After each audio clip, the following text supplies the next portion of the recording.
আমাদের পরিবার সন্তানদেরকে একটু মোটা কাপড় আর একটু ডাল ভাত খেতে চাই। আমাদের কোনো লোভ নেই, আমাদের কোনো আলস্য নেই। আমরা চাই বাঁচার মতো বাঁচতে।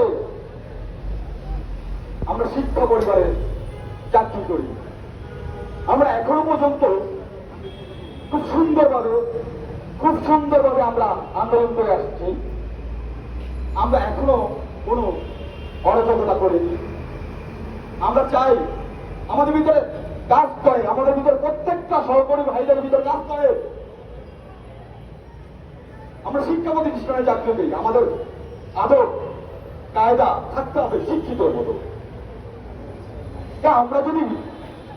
আমরা যদি সভ্যতার বাইরে চলে যাই, আমরা কি শিখাবো?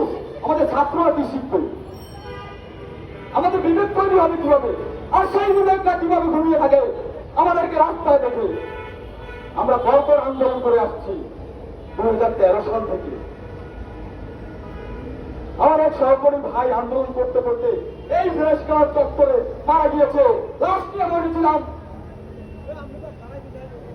সরকারের কোনো টনক করেনি, পড়ে গেছে। যাক, নতুন চাকরি, সরকারি চাকরিজীবী আমলারা ঘুষ খেয়ে দেবে, তবু আমাদেরকে দেবে না, কারণ আমাদের টাকা নেই। আমার বাবা কোথায়?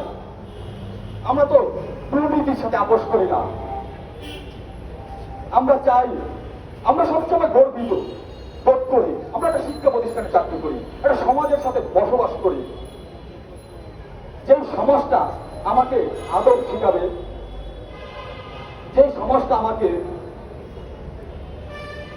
মানুষের সাথে সুন্দর বিহেভিয়ার শিখাবে।